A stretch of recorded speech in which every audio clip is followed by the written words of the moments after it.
I also wonder if I can ask you what's going on with Safe House. Yeah.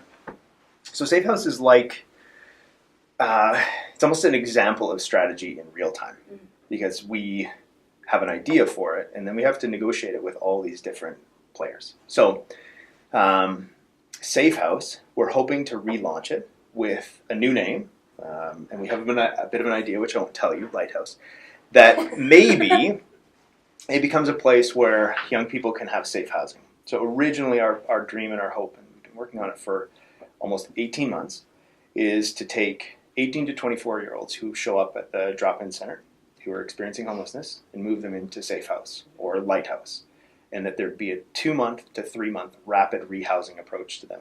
Whatever help they need, they don't end up staying at the drop-in center. So the drop-in center would actually phone us and say, so-and-so has arrived, and they would be taxied over to Safe House, and they would, basically the clock would begin. 2 months to 3 months, they'd be moved into housing of their own, hopefully stabilized, back into natural supports, using all the stuff that we already use out of AV and all of our Housing First programs.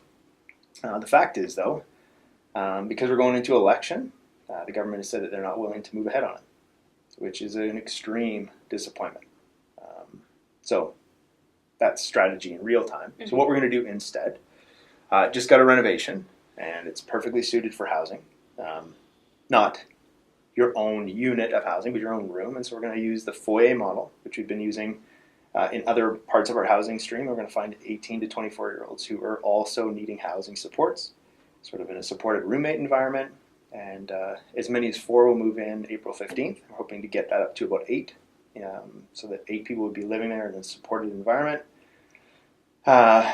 Truth be told, though, that's not the long-term dream for that place. And nor is Lighthouse. I think we knock it down. I think we build permanent housing for young people. But that's years away and government support away and lots of foundation and fundraising support. So in some ways, that just becomes a beacon for transformation in real time. Jeff, can you tell me a little bit about what you think the effect of the election will have on funding for various projects this year?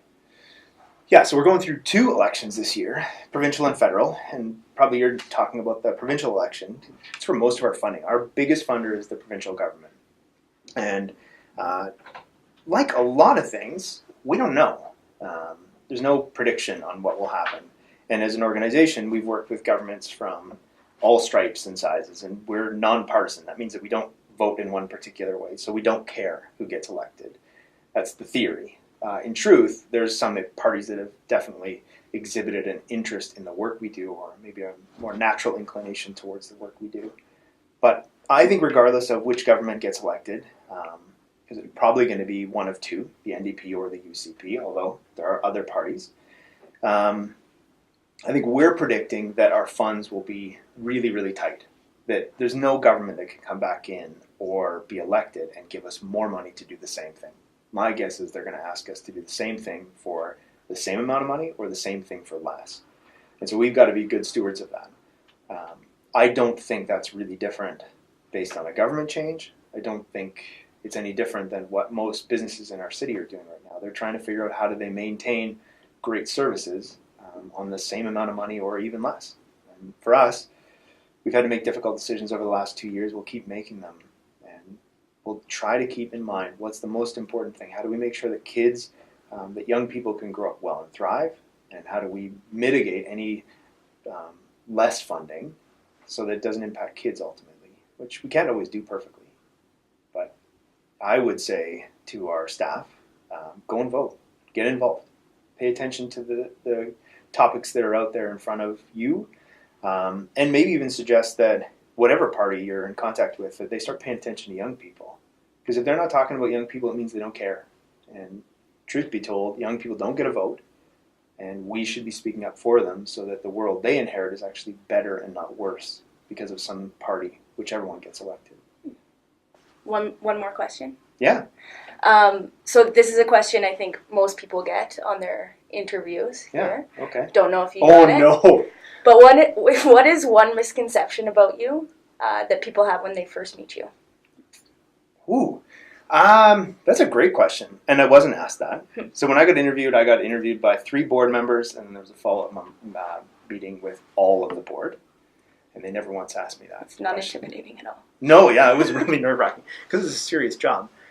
People think I'm an extrovert. That I really get all jazzed about being around people, and the fact is, I would prefer to run alone. At the end of the day, I'd rather go and have a glass of wine just with my wife. We're having people over. I want it to just be a small group and have it to be a pretty intimate conversation, because in some ways I feel taxed at the end of the day because my job is quite extroverted. So people often think that leadership means extroversion, and I tend to think it doesn't. So that's a misconception. People also, because I live in Calgary, think I cheer for the Flames, which I don't. Who do you cheer for? Oilers. Ooh.